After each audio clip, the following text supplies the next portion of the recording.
Cara and I first met during one of the mentor events at the For the Women Foundation in 2019. We had a few interns from their student cohort help us with our NASA dengue project, and we were very happy with the results. We met again a few months later to explore opportunities for collaboration, and then the lockdown hit in March 2020. But that didn't stop FTW from sending us a few more interns our way, this time to help us with COVID modeling for the local government units. So, welcome to Data Ethics Conversations. Today, my conversation will be with Cara Wilson, co founder and executive director at For the Women Foundation, or FTW, a nonprofit organization that provides scholarships for women to train them into data science. We'll talk about the story of FTW and the lives of women shifting into the data science career. We'll also touch on the ongoing challenges of women in STEM fields and the experience that Cara and her colleagues have in empowering women through data. If you enjoy this podcast, please like us on Facebook, subscribe on YouTube, follow us on Twitter at EthicsPH, and on LinkedIn at DataEthicsPH. And now, my conversation with Cara Wilson. Thank you, Doc. I'm very honored to be here. Thank you for having me. It's uh, it's been a while that we've known each other, but I'm so pleased to see that you're getting a big following from this important conversations that you're having around data. Yeah, it's growing. As you must know, data ethics barely started like in 2019, and FTW was there, no, at our inception. So we've been very closely interlocked with the FTW community. So anyway, I'll maybe before you share kind of the story as we discussed of FTW, maybe a little bit of background on yourself and what brought you to this interesting sector. Sure. Before I present my slides, I think that it's interesting to find out what motivates people. That's a lot. Uh, that has a lot to do with the work we do at FTW because we try to find people who have the passion for this. And so let me tell you a little bit about how my passion was born. So I am a Filipino American. I grew up in the Philippines all my life, and then I went uh, to the US to do my university. And I worked in advertising for multinationals in New York, in the Philippines. And then at a certain point, I said, okay, I was a history major. So I said I wanted to get a few more quantitative skills. And I said, okay, I have to do an MBA. And I decided to do an MBA in Italy.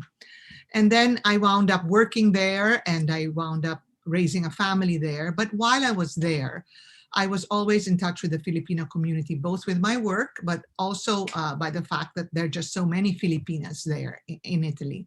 And you saw these Filipinas who had improved their lives in the sense that they were earning really well, and the benefits in Italy for domestic workers, for all workers actually, is very good.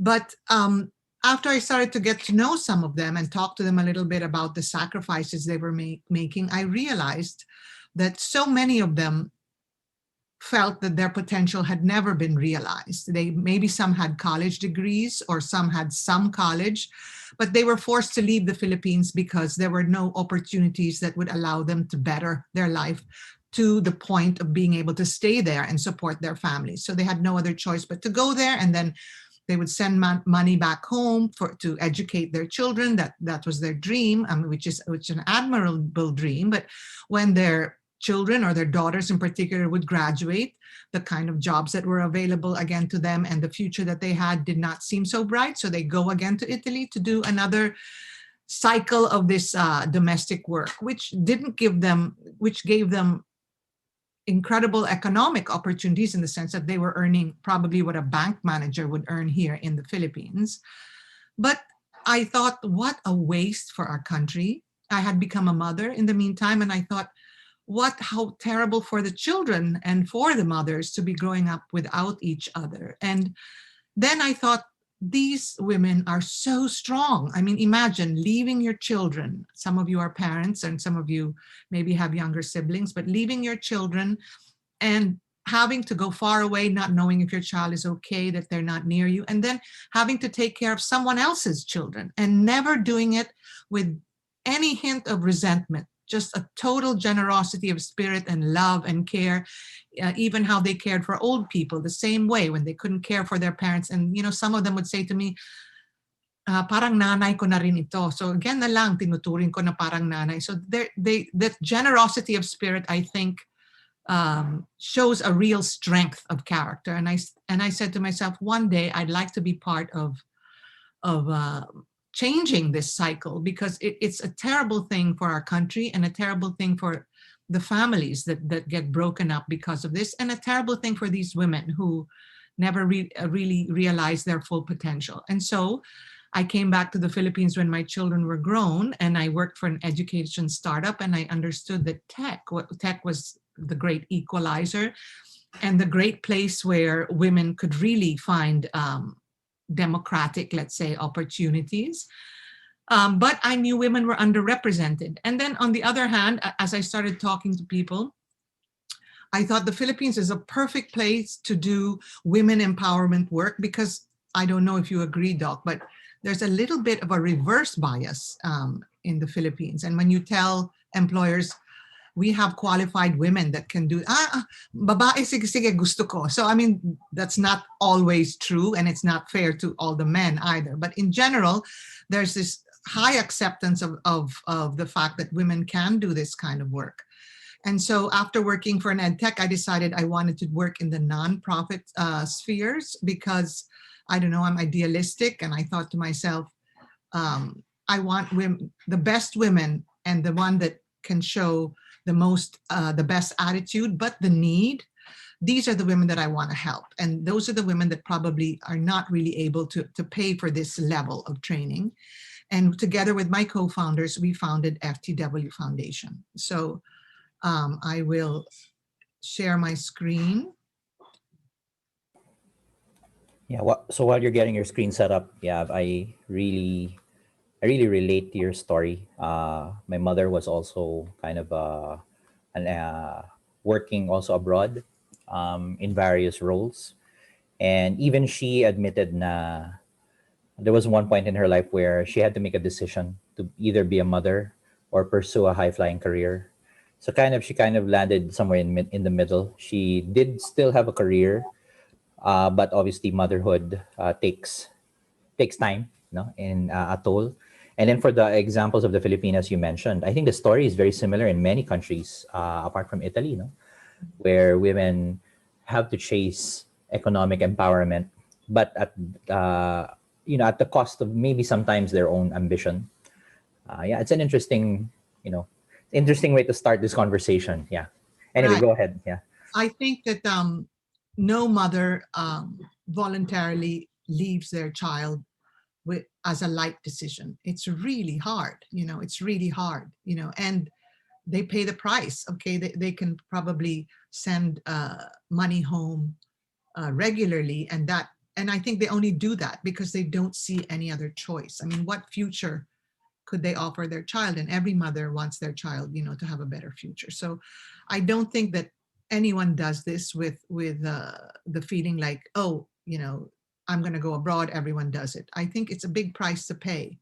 And it's a big price for our country too, because this is a whole generation of kids that have grown up far away from their mothers, and that takes a toll, right? So as you see on my starting page, FTW stands for the women. So we have big dreams. We're a small nonprofit, but big dreams. And our slogan is for the women, for the win, for the world. In fact, I'm glad you have invited me this March, International Women's Month. But as we say at FTW, every month is Women's Month at FTW.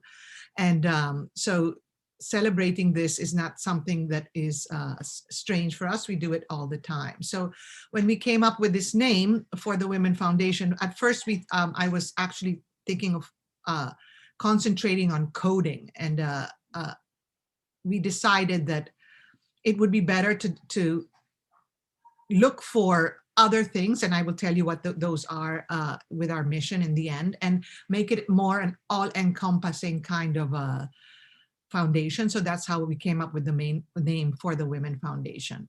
So as I told you earlier, I came up with this idea that this is something that I wanted to do and that I was passionate about when I was living in Italy. As mentioned, like understanding that many women didn't have opportunities to better their life unless they went abroad. And I thought that that wasn't good for anyone. So we decided that an FTW is to concentrate on tech where women are underrepresented and to concentrate in high growth fields. And little did we know that our advocacy, which actually only started in October 2018, it would become even more relevant during this COVID-19 crisis. When we started this, we knew there would be job disruptions in the Philippines because of AI and the advent of bots, probably especially in the BPO sector. But we didn't realize how much worse it was going to get during COVID, because as we know, women take the bulk of unpaid home care responsibilities, and they just don't have the resources, then even less so now, to spend on themselves and self-improvement and upskilling and that sort of thing. But it doesn't mean that they don't want to do this kind of thing. And we concentrate on finding those women that have really decided that they are passionate about this sort of thing. So that is our solution, to identify future resilient, high demand careers, then upskill deserving women into these jobs. And we decided to concentrate on tech, as mentioned, because it's where women are underrepresented. We decided to start all of this. We first started looking into digital marketing and data science, but since we are a small foundation with a small team, we decided to concentrate on data science because the demand in the job market was unrelenting and really fast. And this is how we wanted to be able to measure the impact that we are doing. So our mission is to change women's lives through intensive tech skills training to enable upward career mobility. So this is sort of key, Doc, to how we choose the profiles that we are going to get into. Right now it's data science, but we have plans for other ones in the future. What is important to us is that we find these women that are just on the cusp of being able to get into this career and really want it and realize that they must be lifelong learners in order to do so. And then we give them that initial leg up. We ask them to pay it forward and continue to help us, which they all do willingly. And we find that if you give them that initial leg up with hard and soft skills and all the community support that you can, we find that this is really a lasting change. We chose these kinds of careers, as you know, because the jobs of tomorrow will benefit those that are highly skilled more than those that have sort of just your basic, what they call swivel chair kind of jobs, as they call in the BPOs. McKinsey agrees. In 2020, they did a survey that said the data analytics jobs are going to be one of the first that recover after the pandemic. Actually, we had a cohort that graduated last November, and we have not seen a slowdown at all, even during the pandemic, for these kinds of jobs. So we already have 70% placement of the batch 4 that we graduated in November, which is wonderful. We did a little study on how we thought, why data science? So we tried to sort of project earnings for different kinds of roles, and data science is one of the bright spots, and that doesn't necessarily have a projected decrease in earnings capacity and need in the job market. And we all, LinkedIn agrees, #1 emerging job in the Philippines and globally. And that's because, as you know, every organization that uses software is producing exponential amounts of data. And there's just not enough data analysts or people to analyze this data.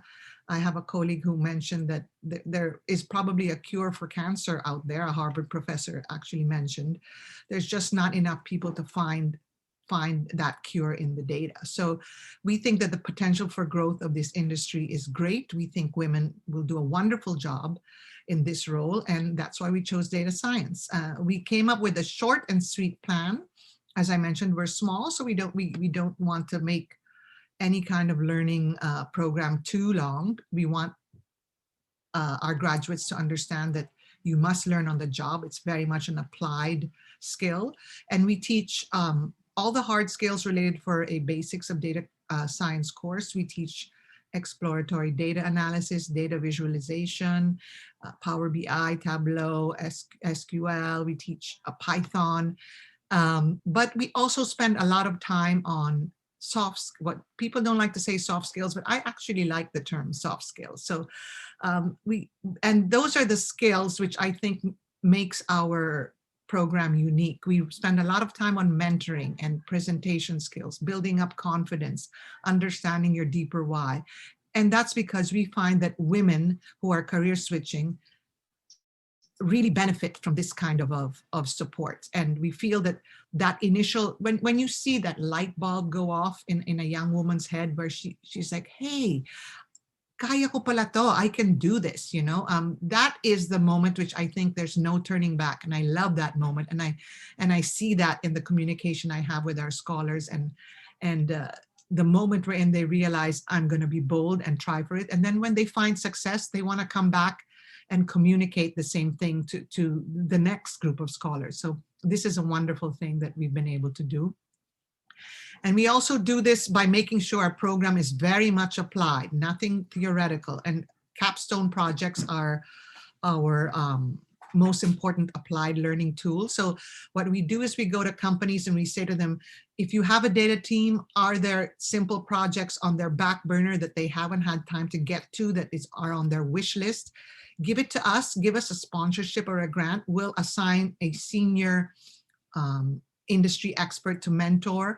We'll choose 4 to 5 scholars in our program that will be on your team, and they will do this data project for you with the supervision of a senior person, and they will present their findings to you at the end of the course, which is on graduation demo day. So at the end of our 14-week program. And we actually have done a couple of these for you, Doc, right? And I have one of the examples there for Serolytics, which was our batch 3 worked on a fighting dengue with data project, which was part of Serolytics work, and which won the NASA award, right? Doc, I don't know if you want to explain that project. Yeah. So yeah, definitely Team Flex augmented what we already started.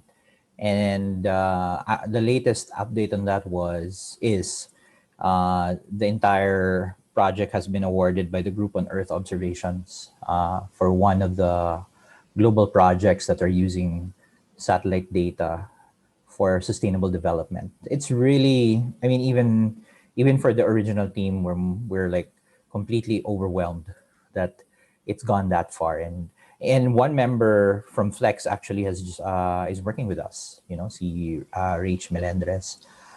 So yeah, I mean, I'm more than just a witness to kind of the power that FTW is and the difference you guys are making, you know, and now it's snowballing because your graduates are also creating social impact of their own, no? Particularly in the case of Rach. So yeah, I'm very happy that we're continuing to be a partner in providing capstone work. More recently, one of your teams helped us with COVID. I think Right. that's very relevant now. We're in the middle of, unfortunately, another surge in cases, and that the COVID dashboard they did for local governments is more relevant now, no, than ever. Right. So I mean, yeah, that the next batch did another project with Serolytics and Doc's team, trying to figure out how they could help LGUs predict and have a better hand on how they would respond to COVID in their areas. So this is just an example. There's so many that we've done, but just to give an example to those that are listening, that we definitely are interested in having more companies join us in this advocacy by giving us the possibility of doing a capstone project. Or if you're a mentor that wants to work with us and you have experience and you feel that this is something you'd like to work with, please get in touch. So just to show you that we're very careful that our program is always very much applied, because we strongly believe that these kinds of skills can really be learned on the job when you apply, and you just need the basics and then off you go. But you have to continuously be learning and applying, going to tools to improve, because things are changing so fast in this kind of environment. And I've done this with the help of my co-founder and head of learning, Michelle Alarcon. She put together a wonderful team of instructor mentors that helped us in our last cohort. Ives Canglion, Angie Tobias Lozano, Mike Ogbinar, and Carmi Esclanda. I think that what I loved about this learning team is that they were so dedicated to the advocacy. And I think that they found it extremely inspiring as well, because they said that we haven't seen this level of engagement in any of the classes we've taught in other places. And I think that that's because we're really careful to select women that know that this is an opportunity that they really must take advantage of. These kinds of opportunities don't come all the time. So in our last cohort, which was completely online, I could see them. I said, my God, this is tough. 6-8 hours online on a Saturday. Yet they kept their engagement high, and they definitely were sponges for everything that they were learning. And I think that that's really inspiring for an instructor or mentor. Nothing's worse, I think, for a teacher than to look out and see a bunch of yawning faces. And that's not the case in our classroom. So the good news about all of this is that we continue to improve. We're not perfect, but it's working. These are some of our metrics, and we make sure that we take data. We are actually all data scientists working with me. So we've had 4 batches of pure FTW Scholar graduates, all completely free, 100 total graduates, 80% average placement rate, and plus 138% average salary increase from before and after our 14-week program. When we talk to our partners abroad, we said it may not seem like much to a Westerner, but it's a lot to a Filipino family, where some of these women are really contributing to the earnings that they are, like the bread earnings that are supporting their families. We also take data on their career satisfaction, and 87.5 of them have reported increases in career satisfaction.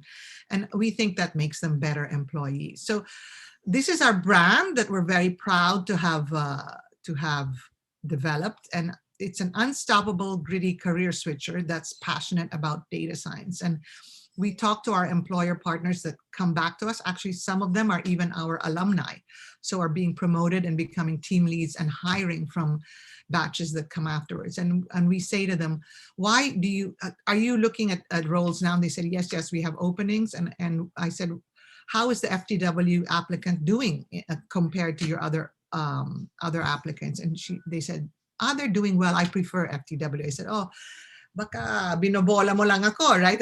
Why is that the case? And she said, well, because I will tell you frankly, after 14 weeks, you're right. You're not a Google level data scientist, but that's okay.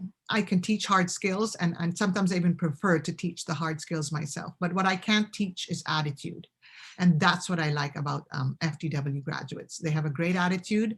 And to me, I'd rather take someone like that any day than someone who may have all the hard skill knowledge, but is difficult to motivate. So I love to share this story of Jen Marquez, one of our batch 2 graduates. She had to take a job in a BPO right after graduating from UP, because one of her parents had some health issues, and she put her brother through school. And at a certain point, she decided that she wanted to, once her brother was done, she said, okay, this is my time. And she decided to join a company, and she was given a marketing associate role, and she could never quite get past that role. And they all said, you don't have the hard skills, but she didn't necessarily have the resources to be able to train in this high level way that the company was looking for. So we definitely took her. She was wonderful. She even brought this company to hire from us, and they were very interested. And now what I loved is about Jen is that she said, I can now provide for my family and give them not just the bare necessities, but some comfort in life. She also said, age is not a barrier. FTW made me understand that. her company, after she was offered jobs, so that they didn't want to lose her, they promoted her, and she had a more than doubling of her earnings from before and after our program, right after graduating. The company also sent her on 2 applied data science programs right after the program they promoted her. And she said that what she loved is also the community of sisters that she found in FTW, which continue to be there for all our alumni. I think that's why it's very difficult for me to talk about scaling, which we dream of doing one day, but I really love the one-on-one contact and the fact that I'm able to keep in touch with all the lives of our alumni, which I think is really important to understanding the impact that you're doing. So this is sort of a description of the lasting impact that we do, this community spirit that keeps on growing now with 100, and actually we have around 150 if you count also our partner scholars that we've helped to train, and this year probably another 150 again. The girl effect, I think, which is exponential because women are like the magic bullets of development. The UN says so, and I think that many other foundations realize this. And also, we like the fact that we are breaking stereotypes and gender norms in the tech industry. And more than anything, it's by showing women that, look at these people, they were able to do it. And you just sometimes need just those examples for a woman to believe, kaya ko rin, right? So these are many ways you can get involved. You can sponsor scholars or groups of them. You can hire from us. You can sponsor a capstone. You can become a training partner or ask us to train your own employees or scholars. You can become an instructor mentor. There's so many ways to do that. We actually did this kind of training for Union Bank, which is a valued partner, and they gave us an award for that, the Partner Appreciation Award from Union Bank. These are some of the logos of companies that have hired from us and continue to come back because they believe in the brand that we're developing. This is me and my co-founders, all as dedicated as I am to this advocacy. And if anyone is interested, that's my email address. Please get in touch. We always are happy to have people that believe in what we're doing. And, I think that the more you do this, the more you realize that, when you start communicating with a passion, so many good things come through the door. So. Yeah, that was a fantastic story, Cara. No? And as I said, when I first heard about FTW, I was blown away with the idea. But at the same time, the results you're posting, I mean, we're data driven, right? And you're sharing evidence that it is working. Like I remember when right about the same time we started data ethics, FTW was currently underway with maybe its first or second cohort, and there were or are a number of maybe similar sounding initiatives at that time. No, there's like that Women Who Code. There's the She Loves Data. And I think it's similar theme, no? But I mean, and definitely there will be more. But I think one thing that you're showing is it's kind of an end-to-end process. No, you find women. I'm assuming you don't accept everyone, no, who applies. So there's some vetting. Maybe you can tell us about that in a bit. But at the same time, now you've done several cohorts already, and it's a very repeatable process. And I think that's something to be admired. One thing I want to ask you though, I want to ask you many things, but maybe the first thing I'll ask is, especially when you had that slide of the capstones, no, something that occurred to me is, so there's this another theme called Women in STEM, right? Women in STEM. We want to encourage more women to take up STEM courses and occupations. But in your case, these are probably women. I'm sure you get some women who actually studied in STEM but may not be working in STEM, or may not even be working. So they're not necessarily the cohort that gets caught up in that Women in STEM initiative. So they're not actual scientists yet, but you get them to shift. I find that very interesting. Can you talk a little bit about that? I mean, after meeting many of them, what's usually the trigger for them to approach FTW or even get interested? Of course, the simplest answer is earnings potential. But I don't think that that is the whole of the story at all. I think underneath it, these women really find that fun and kind of cool to be able to say, wow, these numbers, I can make these this data tell a story which before that looked like Greek, you know? And I think that it takes a certain kind of woman to want to do that. I also think that when you were talking about women in STEM, I actually had this conversation because I'm so interested in that light bulb moment, you know, when a woman sort of says, hey, I can do this. I was dreaming of it, but I can make this into a reality. I just have to try and get prepared in the right way. I asked the head of entrepreneurship, this data entrepreneurship department in UC Berkeley, this man who lived in Silicon Valley. So his family, his children were completely empowered, and he had a daughter. He said, you know, I said, why do you think that it's so hard for women to switch, to be interested in STEM from a young age? What is it that we're doing wrong? Because the US, for example, is definitely ahead of many countries in terms of being aware of this issue and trying to do things about it. And he said, well, you know, I really don't have the answer to you. He said, you know, I have a little daughter who's so smart. She grew up in Silicon Valley, so her school is definitely all about equal opportunities and all these things that are going on. But she said, before that, when she was small, at the breakfast table, we used to talk about science and math and experiments, and she loved it. And then at 11 years old, she said, no, Dad, I want to be like grandma, and I'm going to be a writer. So I'm, of course, encouraging her either way, but I don't know what it is in little girls' heads at a certain point in their life. They sort of find STEM less attractive, less feminine, or I don't know what it is. And I think that that's the moment that we should be looking into. I think that as STEM practitioners, I don't know, Doc, do you have a daughter? What are the... I don't have a daughter, but I've dealt with like recently. I also interviewed an ex-colleague who was a mentee of mine, and she's now based in the UK.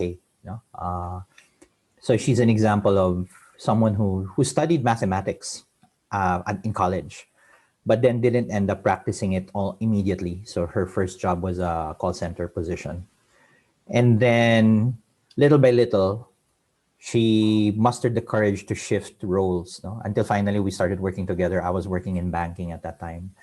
And then that got her started. And I remember the point of the conversation was there's a lot of cultural norms to overcome as a woman in the Philippines, for example. You know, the Maria Clara stereotype, you know, you're not supposed to be aggressive, you're supposed to be submissive, you can't voice out your opinion. I mean, I myself don't even believe that that's the case, but here was someone who's younger than me saying that that stereotype still existed. And here I was, basically a very naive boss in a bank who didn't see gender.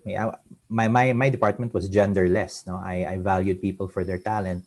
And then now, almost a decade and a half later, she comes back in a conversation and tells me, that was the beginning of it, for someone to just not put a glass ceiling on you and unleash you. And then she made really rapid strides after that. We first worked together in a bank and then moved to an Australian bank. Then she made a quick move to New Zealand, and now she's in the UK, working in a global bank headquarters. And I didn't realize the power that had. I didn't even know that was the effect that our first meeting had. It took years for her to come back and tell me that it started there. And I said, wow, imagine if you can unconsciously unleash people, then you must be unconsciously holding them back as well, if that makes sense. I have a second point that I want to run by you. So data science. For a while, and to a lesser extent now, but for a while it was a contentious term because it also, I think it's the word scientist that maybe people are not sure how to handle that term. So we have here a cohort of women coming who are not natively in a STEM occupation, and then they shift in, and now you're getting them to what, solve dengue or fight fraud, almost after a few months, no?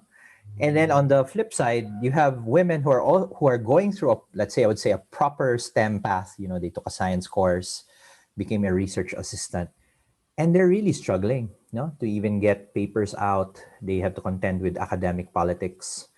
And then not to mention the typical path of an academic. You have to, take a master's degree, take a PhD, hopefully get recognized for your work. And by the time you actually get to a point where you're publishing stuff, decades have passed. So you see, it's such a widely different experience. And here you are getting people who are not in a STEM, I mean, generally not in a STEM occupation, not even working in some cases, get them to shift, learn data science, and now they're not just publishing work, they're getting employed, doubling their salaries, which you probably can argue is a function of they were probably underpaid in the first place, no? And now they're realizing their real value. That's such a wide disparity, no? Have you ever had any feedback like that, like coming from, let's say, women who came from academia? Do you have any people coming from academia going through FTW? Actually, the first woman who was placed from batch 4 Huh? is was a statistics teacher in university. And then she went through FTW, and then she came out. Did she come out and get employed in First. corporate, or went back to school, or Yes, it's corporate. corporate? The first placement we had. So she graduated November 21, and she got her job offer by, I don't know, first week of January. Man, that's just barely 2 months, Yeah. And she was still meeting with her dean like a month before because she was teaching. Yeah. But I I don't know which I can't remember offhand which college it was in, but it was enough to her for her to want to switch, and she just had to be bold. And she was the first one to get a job, so she was a statistics professor in a college. So I think that's even a more pointed case of someone who was actually I guess an academic, and then found economic empowerment by going through your boot camp, no? Despite presumably this candidate already had the statistics skills, the science skills. That for me is just mind-boggling in a good way, because it's like a double disruption, parang you're saying, okay, on the one hand, there's no barrier. Being a woman is not a barrier, and FTW can show you how. Apart from teaching them skills, it's just basically opening a door.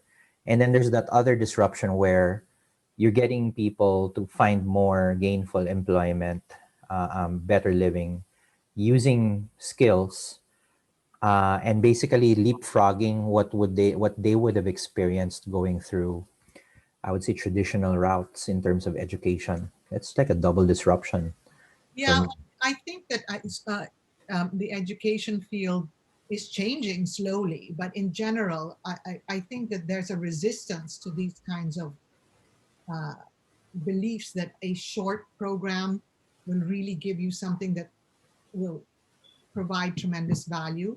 But I think it's also because you and I don't even know what these jobs are going to be tomorrow. So you what I mentioned earlier, I just posted something on my LinkedIn um, of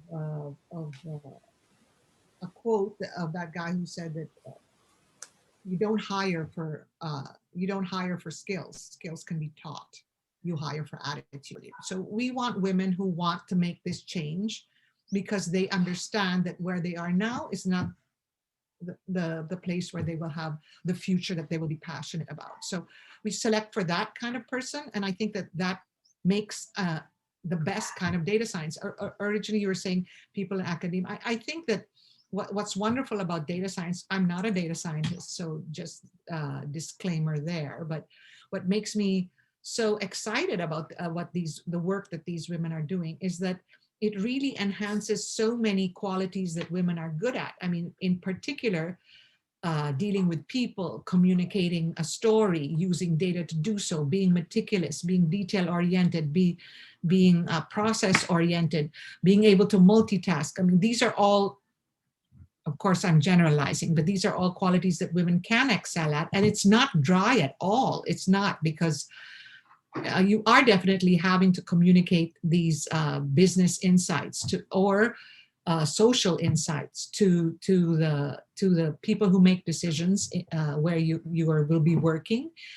And oftentimes these decisions are not clear at all to these, many decision makers are instinctive about how they make decisions. And when you can provide them with the data that backs up any kind of instinctual or changes instinctual insights that they might have, I think that most smart decision makers will really be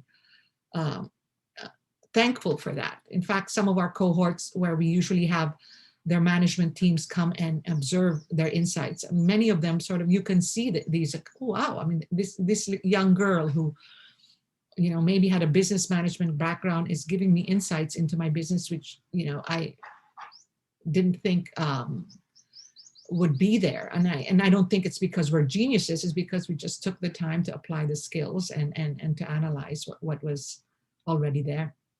I can imagine that's kind of also a double disruption for the companies you meet, no? Because I mean, again, just to generalize, they may not be used to talking to women in, for example, that particular department or field or job, and much less talking to someone who knows about data. You know, data is kind of an alien conversation in most companies. So there are a few exceptions, though. What kind of reception do you get when you initially like talk to prospective employers or maybe source capstones? Is there like a recurring theme that you get when you talk about the prospect of FTW interns or a team doing work for them? Is there a recurring theme when you talk to prospective employers about, let's say, internships or hiring from FTW? Is there like a traditional reaction when you talk about women doing this kind of work? There's a traditional reaction, I think, not just about women, but about these kinds of roles in general. I think that once, for example, in capstone projects, I think that most of the people we work with are understanding that these are certain projects that they want to look into. They just haven't had the people or the time to do it. So that we don't have to convince them of that. Once we can sort of identify a project that they would like to get solved, it becomes exciting for them to do so. I think that what happens though when these companies hire, I don't know, Doc, if you are in agreement, is that they perhaps have not gone through the whole data strategy portion of how they want to set up the data architecture in their companies. And so they think that, oh, I'm just going to hire this one girl from you and put her there. And then a year later, she gets fired because she hasn't been able to do the job. So what I come in and say to them is, look, these women are junior data scientists, right? So they can definitely do certain things, and every team needs not just the chief, but also the Indians under the chief. And they can definitely be one of those. Eventually, give them a little time and they will be able to be the chief. But this is, and even if you get someone who's senior, you can't just plunk them there without having sort of thought out how you want to put resources behind the data in your company. What are the, even just, you know, what is the state of your current data? How much cleaning does it need? How many years of data do you have? Is it, and making a data-driven culture sort of permeate throughout your organization. I mean, I love working with partners like Union Bank, for example, because their management said to them, we don't need the data team to be in their ivory tower and then every department just gives them, can you solve this? We want people in the business units themselves that can do Python, that can start initializing the data, and perhaps they go to the data team for more advanced help. But everyone in all parts of the bank should be understanding of the fact that our data is our resource. And even at, you know, just the way people learn Excel, They should be able to, do this kind of analysis, even on a basic level, so that initial insights can come to fore. And then the more advanced techniques, perhaps we can develop with a data team eventually. But this is what I love of partners like that they understand that this data-driven culture has to permeate the whole organization. And perhaps there are women in your organization that already love to upskill into this. And why not? It doesn't mean that you have to take them out of where they are and move them into another part of the company, but you can use so many of these skills already at the business unit level. And I think that those are ideal partnerships that we are looking for. Do you get skeptics on, let's say, I'm just thinking out loud now. Are there objections like, oh, these women just took a boot camp and you expect them to be doing this kind of work? Yes. Or you mean to say they don't have a master's or a PhD in whatever degree? Do you still get those? Do those objections still exist? Yes, definitely. There are some companies that say, oh, I only hire PhDs. So I said, okay, well, then probably we won't be able to give you what you need. But in future, once you have all the PhDs just wanting to do a certain kind of work, perhaps you'll need those that want to the people underneath that are probably doing the initial work, but that who have the potential to grow with your company and do the work that some of these other more senior people do. I think that I don't want to overpromise. As you said, data science is such a broad term. That actually our girls have. I was recently speaking to someone in the industry, FC, and she was saying there are 3 branches that data science can move into, and one is the data engineering side, one is moving into the AI or the ML side, and the other side is the business management and that sort of decision making side. And our girls are at the level where they can probably choose based on the companies that they hire for, or what their skill sets are, or what their preferences are. But I think that if you are an employer that wants someone to grow with you and has this lifelong learner, gritty driven mindset, we are the company for you. And if you want someone who's, of course, not every role requires this kind of person, but if you're building a team, I think it's really important. So we're not overpromising, but we think that the attitude that our girls bring to their work every day is really important. I don't know, you're an employer too, Doc. I mean, it depends. I mean, wouldn't you rather someone who can grow with you? First of all, it's less expensive for your firm, I think, initially. And Yeah, so, obviously the economics is in favor of getting women, number one, FTW. But the point is not to get underpaid workers. I mean, that the whole point of this is kind of to overturn that, and the fact that you're averaging a doubling at least, no, 100%. That just tells me that the market undervalues women in general. That's bona fide evidence. No? mhm, And then maybe there's a little bit of, because of the data science hype, they get that premium, and that's a supply demand problem. But that just favors more and more women to come into the field. No, but again, this is a pleasant problem in my head. What I'm just trying to reconcile is you've skipped the whole STEM issue altogether. I mean, the women starting in STEM, they don't even have to. They can be somewhere else, and they feel that they want to segue back into STEM. Then FTW is a way to do that. And then if they wish, I'm sure some of them might have gotten the idea of, okay, maybe I can study this further, take additional courses, or go back to school. I'm sure that might have occurred to some of them, if especially if they're younger. But just the same, it's this idea of empowerment. Do you encounter the term, because this has come up in some of my more recent conversations, the term imposter syndrome? yeah. Is that a thing, or how do you deal with that in FTW? That is definitely a thing. I don't know if it happens a lot more to women than men. They say it does. I have felt it. You're in a room, they're all men, they're all really expert in their field, and right away you think like, oh dear, will they unmask me and realize that I'm not as good.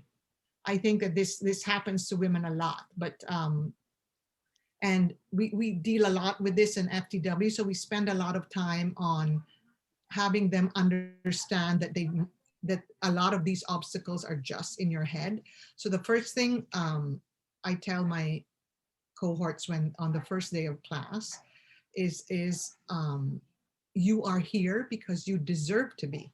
You realize that 1,400 applicants and you are 20 of you are here. So don't have any question of your head that you are less than anyone else who is sitting beside you or sitting in the Zoom box beside you. I think at this point is more realistic. Don't worry about your English skills or whatever it is. If you are here, it's because we picked you really carefully. So you deserve to be here as much as anyone else who's in this classroom. So right away, may kay kayo. So I said, believe that and ask your questions accordingly. I think that this is something that I think the educational system in the Philippines tends to sort of encourage, which is conformity and not sticking your neck out. I think when you have classrooms of 50 kids, these poor teachers just don't have the bandwidth or the wherewithal to deal with that little kid who keeps raising his hand and saying, I don't understand, teacher, please explain. And so after a while, kids learn that, just be quiet, maybe like try and figure it out by yourself. Don't ask too many questions. And it kills a kind of curiosity that I think is inherent in children, right? So I think that's something that all Filipino graduates have to deal with. You learn from a young age, don't be so different from everyone else or stick your neck out. The teacher doesn't really like that.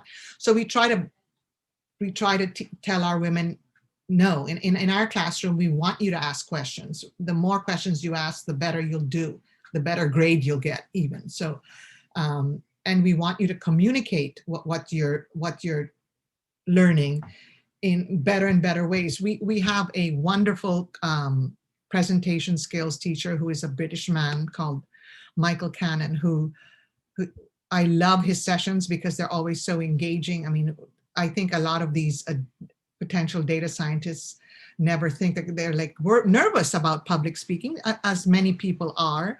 And this professor loves to bring out that potential that everyone has and make people realize that communicating is really connecting, and being able to draw a person in when you present whatever findings you have. And that's a wonderful class. And I have some of my alumni who text me every now and saying, hey, I had to make a presentation at my job at Accenture today, and I was channeling Michael Cannon, things like that. So that's wonderful. Or I had another alumni who wrote to me and said, Ms. Cara, I had to make a presentation today and I didn't feel I was an expert on this, but I remembered something that you told me that was sticking in my head, and you were saying, fake it to make it. So that's what I did. And everyone was really impressed, and I was able to answer their concerns. And so oftentimes I think with women, it's just that first leap that they need courage to do. I mean, I think that I love to tell the story of how in a job description, they list 20 skills and a man has 6 and will say, I'm going to go for this job, while a woman has 17 and she said, teka, mag-aral muna ako, right? So I think oftentimes what we do at FTW is allowing you to feel that behind you, you found your tribe, we've got your back, so be bold and go for it. Yeah, I definitely agree with that. The whole 6 out of 20 versus 17 out of 20, I see that a lot. Even back in the day when I was working in banking and IT, that continues to be a thing. I mean, and if you call that imposter syndrome, maybe it's a cultural bias, and seeing how it translates to you getting underpaid by 50%. That's a massive impact of a cultural bias if you think about it economically.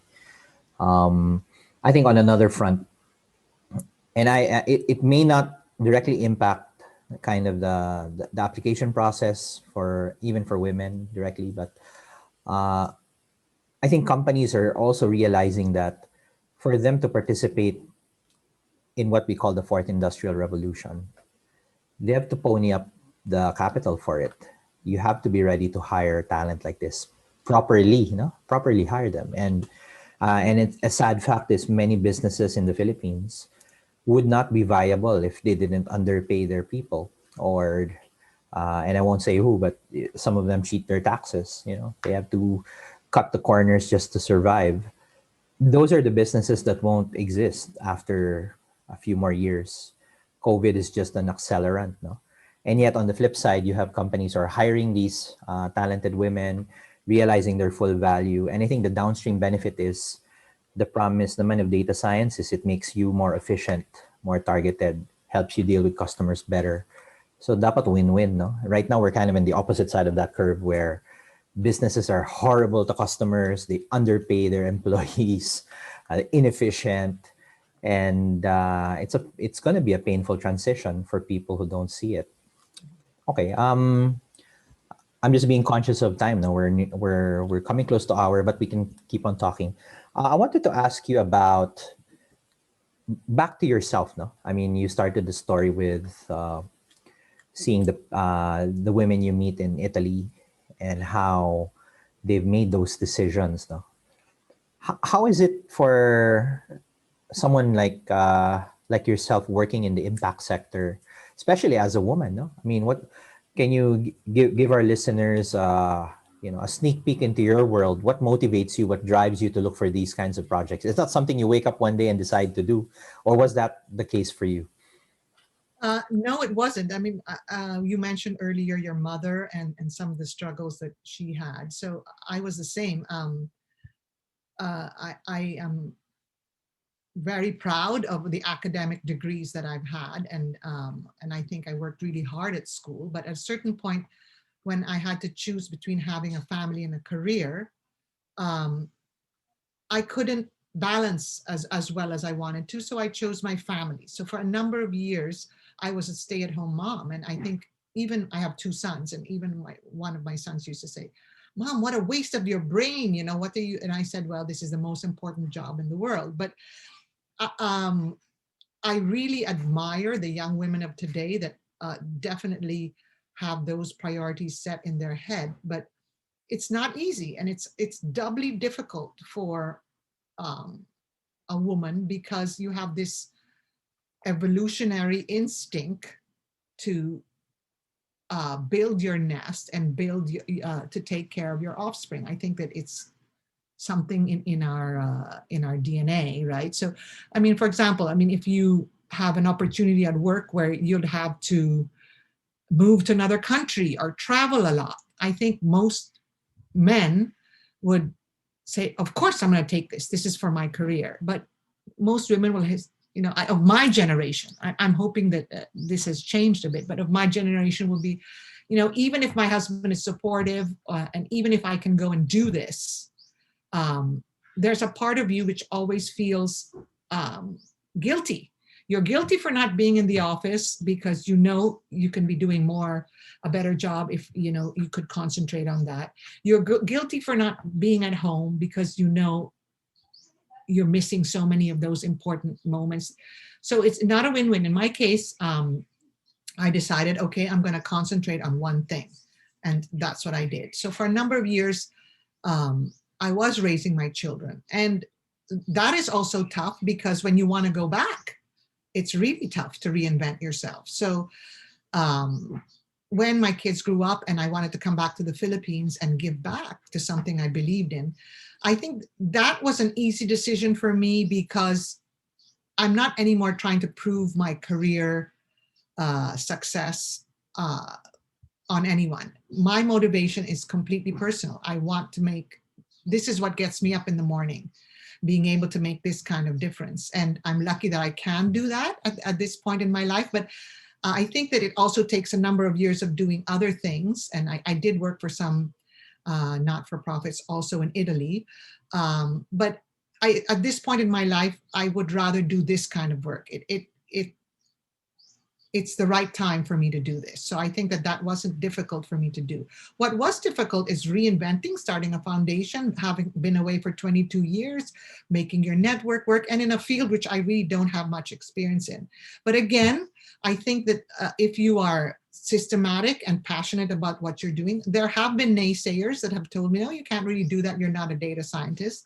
But you know what I want to say to them is, well, ask the 100 women now that we in our foundation have helped, so I think that's not true, and I think that if you do things with a passion, which I've done, and it was the right time in my life to do it, I think that things fall into place. And I think that when you can communicate that sincerity, that's why I love working for a not-for-profit, because there's no ulterior motives here. Basically, all we're doing is to raise funds and be able to help more women that can take this leap and improve their lives and change so many lives right afterward. Yeah, this is going to be a segue or on a small tangent, but I remember back in my days in banking, um, I used to think banking was the real world, and CSR is kind of something you do in your spare time. Most companies have a CSR unit. They're the ones who kind of do work for the environment, education, all this other stuff. Now that, like you, I'm on that other side of the fence, and suddenly your measures of performance are not financial. I mean, no one was looking to make money here. There is money involved, don't get me wrong. We need funding to exist and to get things done. But the return on that will be, in your case, how many women you've helped. Maybe in their case, there's a little bit of financial metric.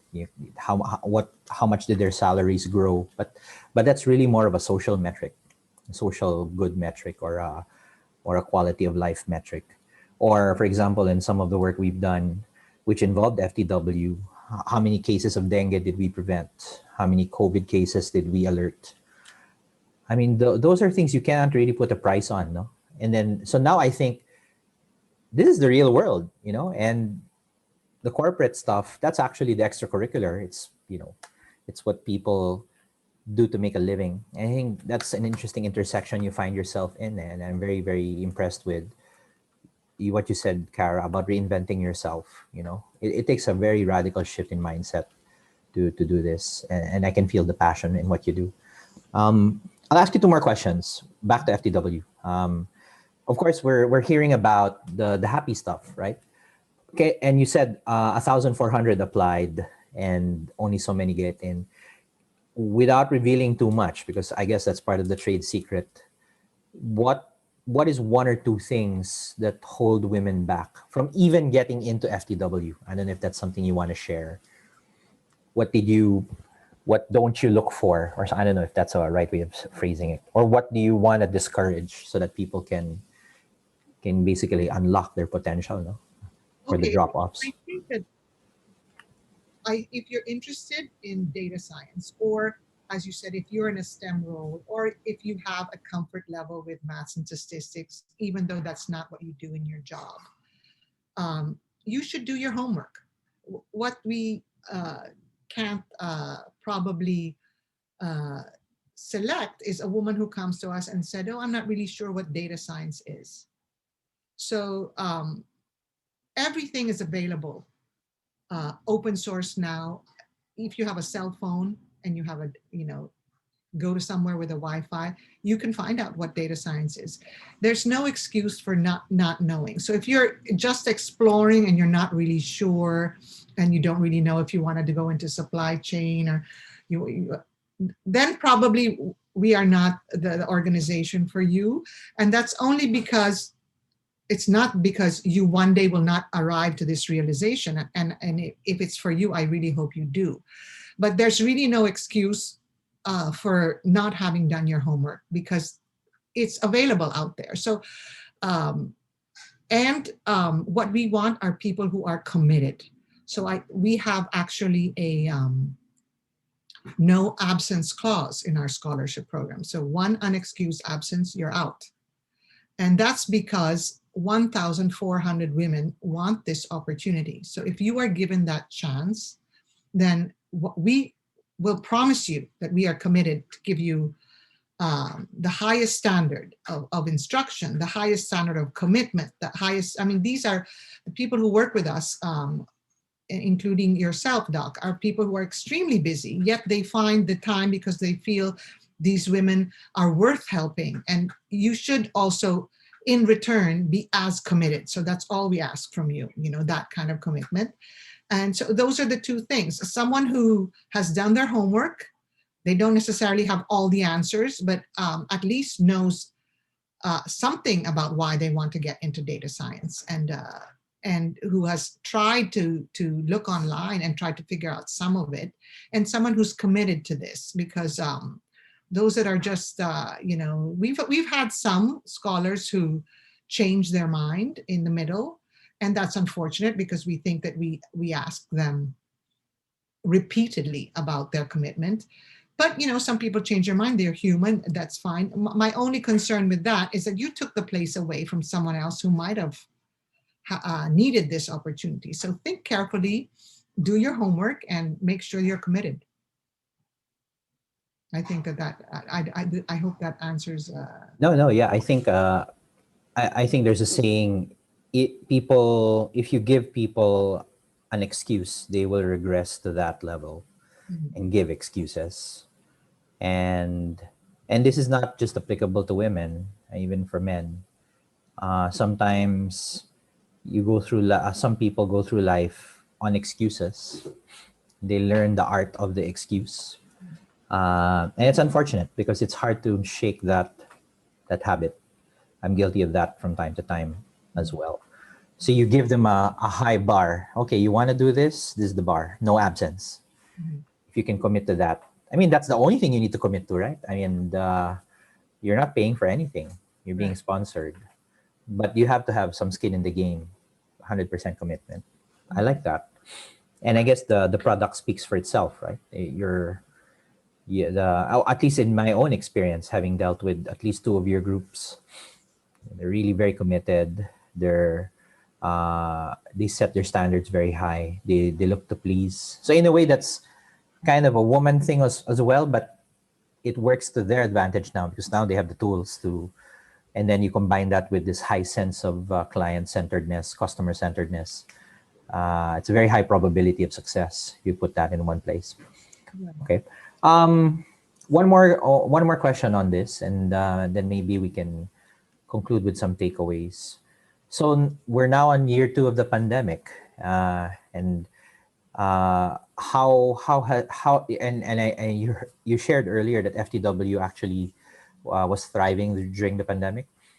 Can you share about what people who have not yet considered FTW, what they can look forward to? Some of them may have been displaced by the pandemic. So is there some kind of an angle there for women who want to, in a way, pandemic proof their career? Is this an opportunity for them?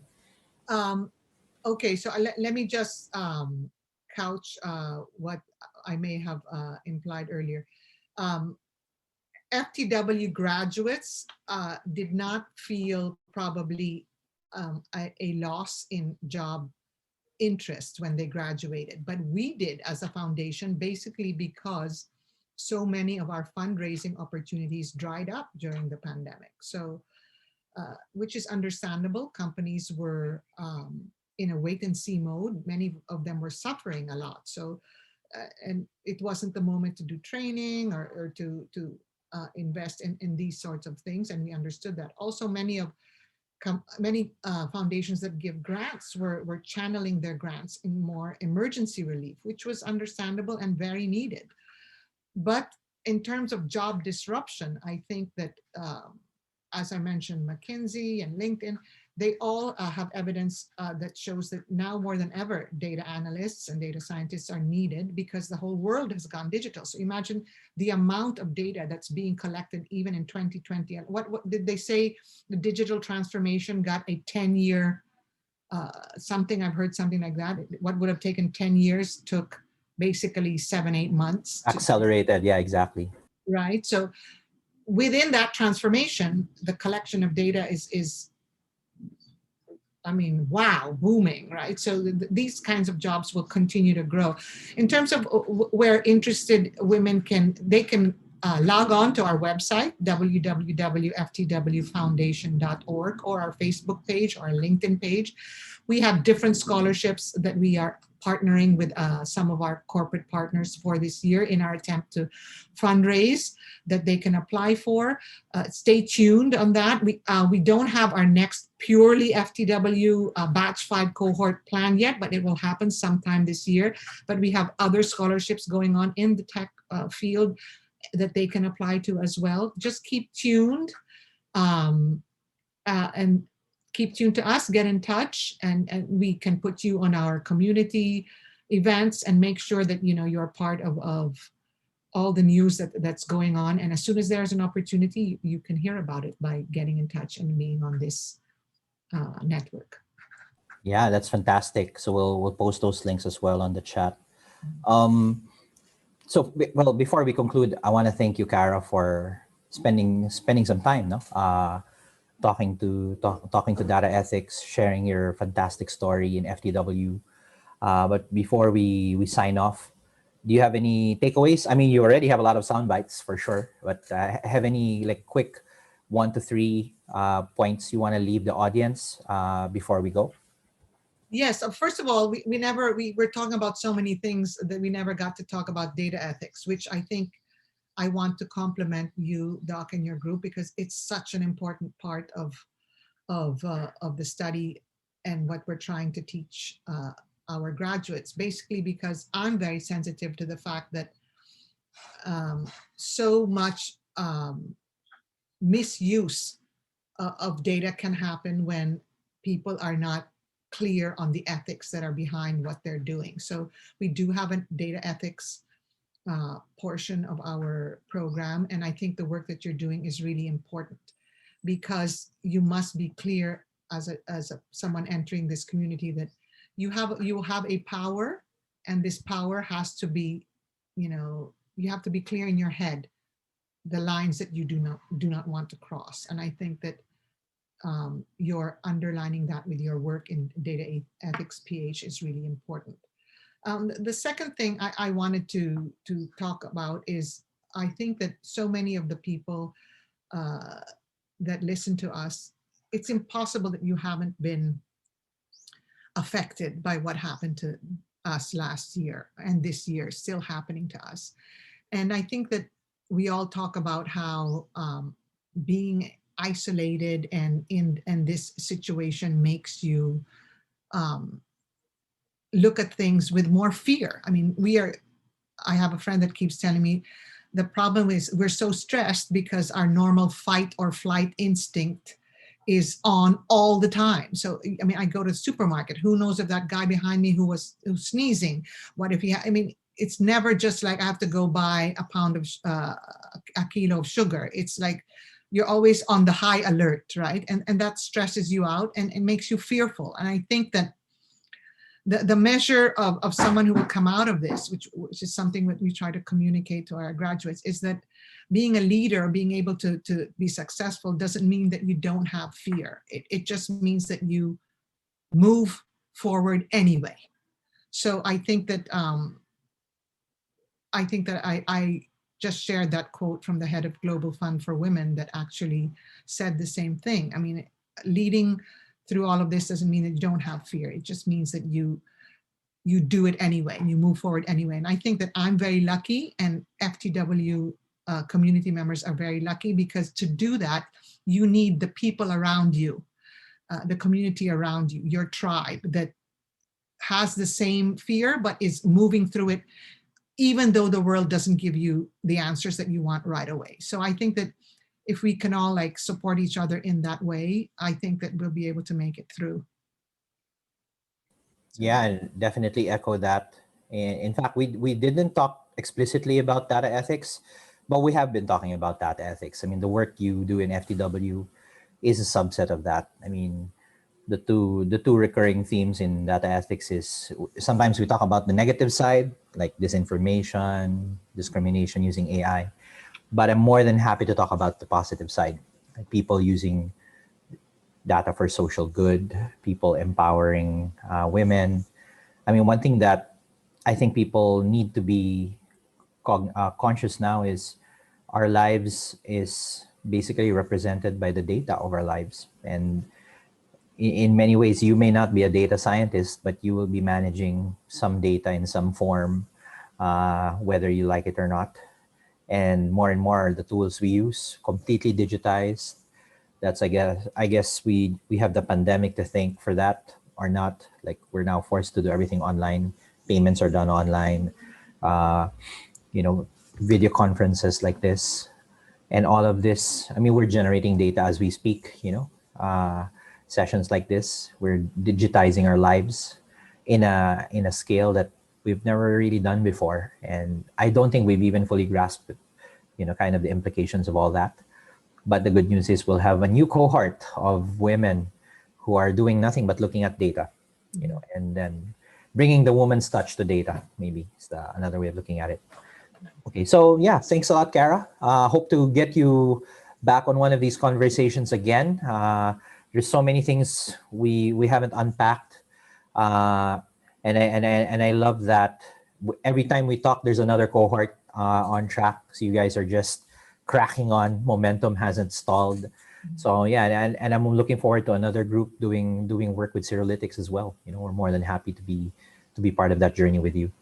Yeah, I think that when I met you, Doc, right away, it was an easy flow. There's so many things that we love talking about and agree on. But I think that exactly what you said, we love having partners like Serolytics. We have had other foundations, and that makes us even more motivated, because if the insights that you're giving has a social good to it, I mean, young people today love that, and they're even more inspired to help. And I think that makes it really wonderful to work with these women, because they are motivated by social good, and they are motivated by paying it forward. In fact, as I mentioned, some of our batch ones are being already promoted, and they are hiring from the next batch. So it's just this snowball, as you said, and we're always happy to have partners that believe in this. And I think that I'm so pleasantly surprised when I meet uh, those people that are willing to support, and then it becomes,